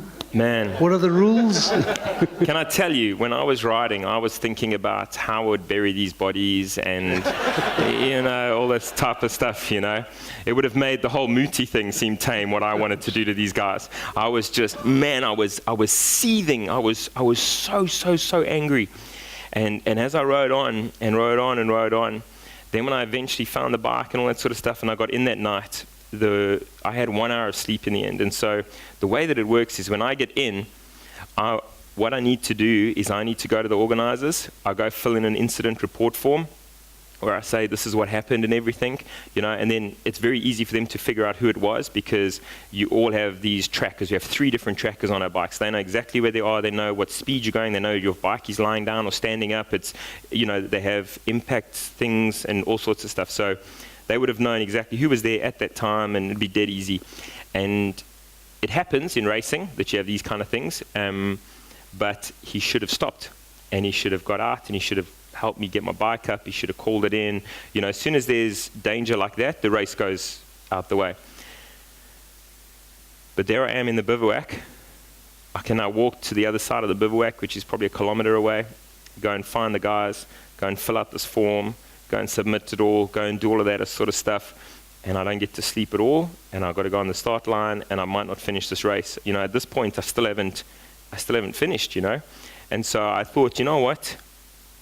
I'm going to sleep, because my goal is to finish this race. And so I left it. And then when I finished that race the next day, I thought, you know what? Doesn't matter. It doesn't matter. And I've thought many, many times over the last 18 months since the race, should I check? And I decided, you know what? I don't care. Doesn't matter who this guy is. He knows who he is, you know, and it doesn't matter. And so I've actually never found out who the guy is. So you've risen above it. Well done. You're Well, an inspiration. I hope so. But no, don't get me wrong. There's some days I'm like, oh, fuck it.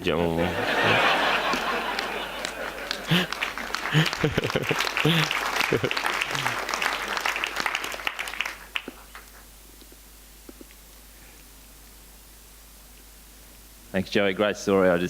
Cheers. In all.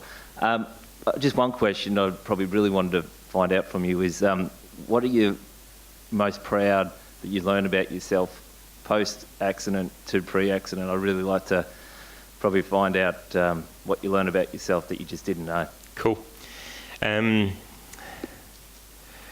Probably two things. Two things that I'll cover now. The first one was that you're not all that. You know, when you're racing motocross, and then I'm racing enduro, and you're doing the freestyle and the tricks, and everyone's like, man, Joey, that guy can ride, man, wow. It's like, and you start building up this ego, and you think you're all that. And suddenly, you're wearing nappies in a wheelchair. And then when you start riding again, then you're this hacker at the back. It gives you a bit of a reality check that it's not all that. And you know what it's like? We all have different achievements in our lives, and we start to get a little puffed up, you know? And it's not like that. We're all the same, and everything changes, and you're not better than anyone else, no matter what you've done, no matter how little anyone else has done. It doesn't work like that, you know? And so that was one of the big lessons. And then the other lesson that I learned because of that is that what I thought was tough was not tough. It isn't that tough. I used to run ultra marathons and that kind of stuff, and I thought I was tough. And I raced the roof of Africa, and I thought that was tough. But you know what's tough? Is waking up every day, paralyzed, in a wheelchair, and putting a smile on your face. That's tough. And so when I see guys that are dealing with challenges, but they're dealing with them with a smile, that's the difference. So when you got guys that are flipping heck, man, I'm a tough biker guy, I promise. When you see guys, you know, who are in a wheelchair, but they're running these programs for people in wheelchairs, and you see guys that are just, you know, that don't have a lot, but they're still doing lots for people around them, and they're still smiling every day, and they're still carrying on positive. That is tough. It's easy to suffer with a frown on your face and be like, yeah, and I've got this, and my foot's this, and we've got this, and I've got these problems, and you're carrying on, but you're whining, you know. Suffer with a smile. That's tough. So I guess those are two big things. Something just on that. A lot of people see situations where someone has a terrible injury like that, you know, and often marriages break up, you know, like that, and families break up, and it's very easy to say like, yeah, well, you know, oh look, she left him because he was in a wheelchair, you know, and it's all like, oh, what a terrible person. But it's not always like that. And I saw that with other guys in the rehab center and this kind of stuff. Sometimes, you know, I'm using a husband-wife in this case, but it's not always that way around. But sometimes, for instance, if the husband's injured, sometimes the wife still loves that guy so much. And he's got this physical thing that actually doesn't affect the relationship. It actually made no difference. But because he became such a miserable guy who's whining about his problems all the time, and he's just become this like really just a terrible person to be around all the time, despite trying to bring him out of this and stuff, that's why it breaks up. And I saw it in my own life where I had and this is, I'm being very frank now, but I was at home, and you lose all bowel control. And I'm in the lounge, and I feel, oh man, you feel it like come, and you have like 5 seconds or whatever, and you can't hold it in or anything like that, and this just starts happening, and I'm on the couch at home, and I was walking at the time, but I had to have my crutches, and I was walking similar to you saw in the video, and I'm trying to stand up, and I get on these crutches, and I'm like, oh man, I'm trying to get up, and we got a couple of stairs there, and it just starts happening, and I'm like, oh man, and my daughter was like, Dad, can we, and I was like, just leave me alone, you know, and I was like all snappy like this, and I was just so angry that this is like humiliating and it happens and that kind of stuff. And anyway, got up there and cleaned, you know, got all sorted out in the shower and everything. And my wife said, Joey, you can't do that. They don't understand. You know, what you've just done there, they don't get it. They don't see the whole picture. And so that was the day that I really learned that lesson, that I just pushed my daughter away from me, emotionally speaking, you know, if that makes sense, and because of my challenge. And so you got to rise above it and suffer with a smile.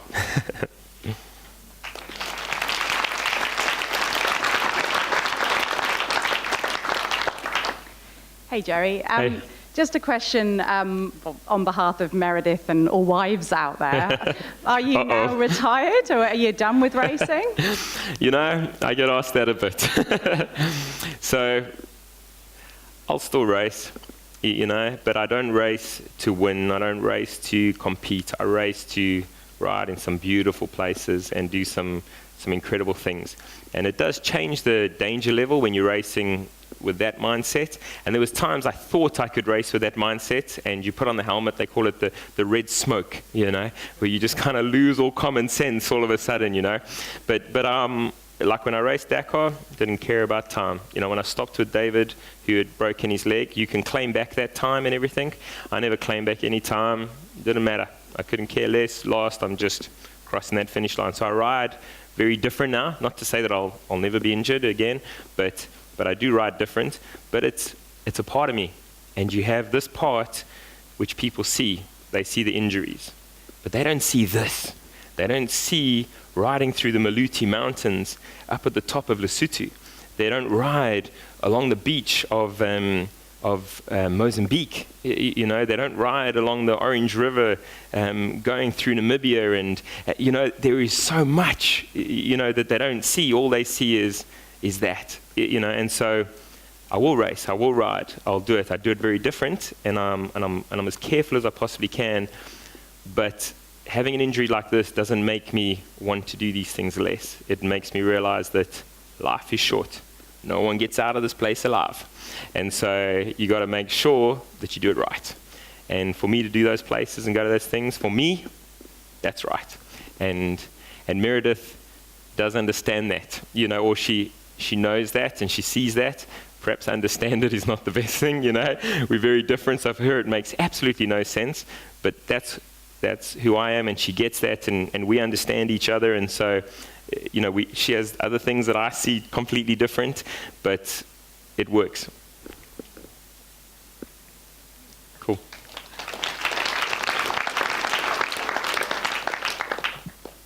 Thanks, man, for sharing your story. Apologise, my voice is a bit busted, but cool. I'll just go into a little squat here. No problems. Yeah, well, had a back injury myself. That's why I don't do it. There you go. Used to race amateur enduro. Totally get the red smoke thing, because you just go stupid and you think you're going to go sensible. I turned up one race without my armour and went, I'll just take it really easy, and found myself just doing stupid things halfway through. And so totally get that. And the question I had sort of around was, like, you know, the competitive streak, and that's why I used to do it for fun, you know, the enduro stuff and whatnot.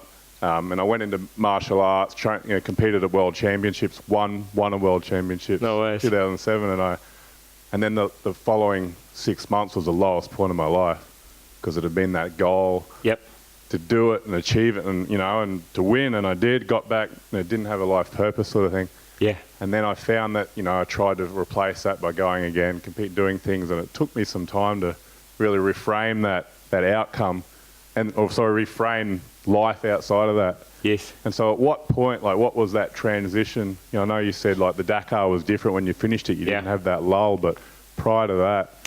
how did the transition happen? Yeah. It was the cow, crazy enough. Yeah, The break in the back thing didn't do it. I came back from that, and as I just wanted to still win. I wanted to still go fast, and I just kept chasing and kept chasing.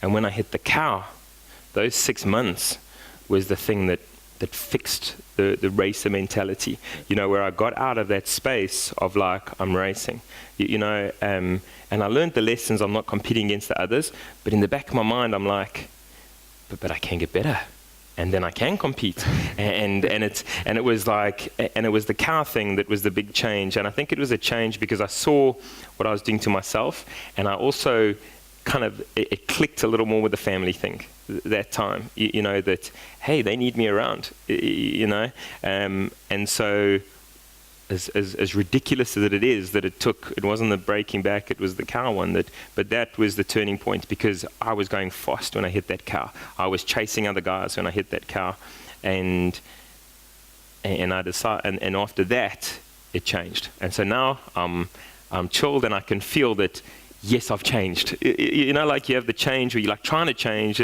but that was the big thing. So I do want to do other things. Also, just on that, the Dakar goal was a selfish goal, and I totally get that. It was a selfish goal. It was something I wanted to do and something I chased, and I raised money for it and all that sort of stuff. But it was all for my goal. That's the truth of it.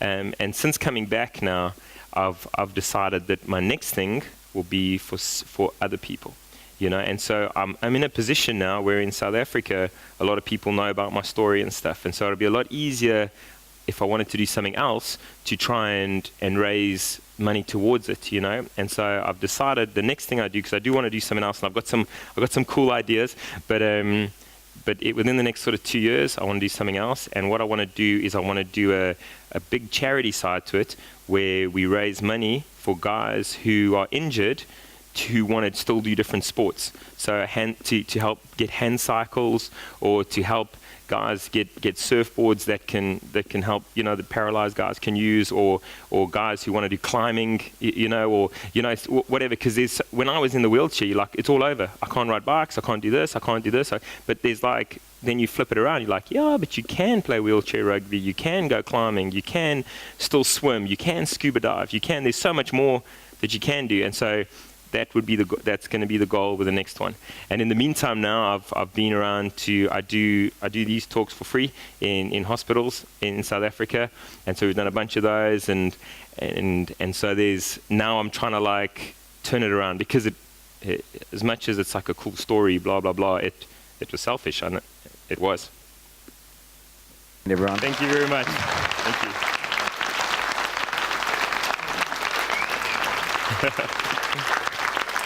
Thank you.